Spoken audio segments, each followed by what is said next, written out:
الحمد للہ رب العالمین وصلی اللہ وسلم علی نبینا محمد وعلی آلہ وصحبہ اجمعین۔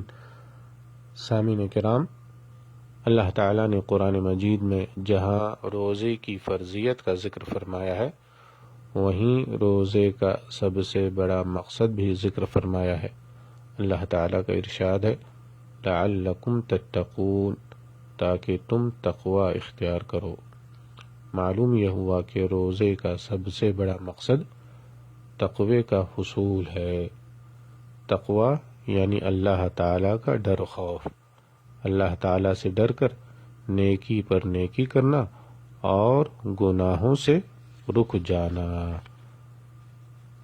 تو روزے کا مقصد تقوی ہے، اپنے آپ کو کنٹرول میں رکھنا ہے اور اپنے اعضاء و جوارح کی حفاظت کرنا ہے۔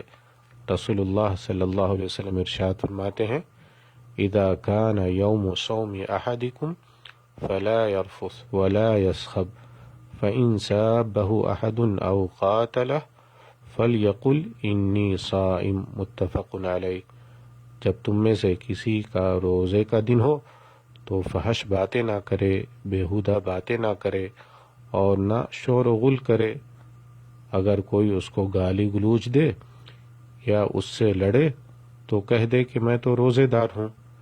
نبی کریم صلی اللہ علیہ وسلم ارشاد فرماتے ہیں من لم يدع قول الزور والعمل به فليس لله حاجة في ان يدع طعامه وشرابه، رواہ البخاری۔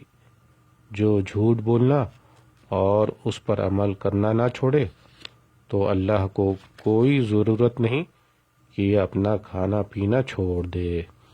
دونوں حدیثوں سے معلوم ہوا کہ ہر قسم کی معصیت سے اپنے آپ کو بچانا ہے تاکہ اجر ثواب کے مستحق بن سکیں۔ اللہ تعالیٰ سے دعا ہے کہ اللہ تعالیٰ ہمیں تقوی کے حصول کی توفیق دے۔ وصلی اللہ وسلم علی نبینا محمد وعلی آلہ وصحبہ اجمعین۔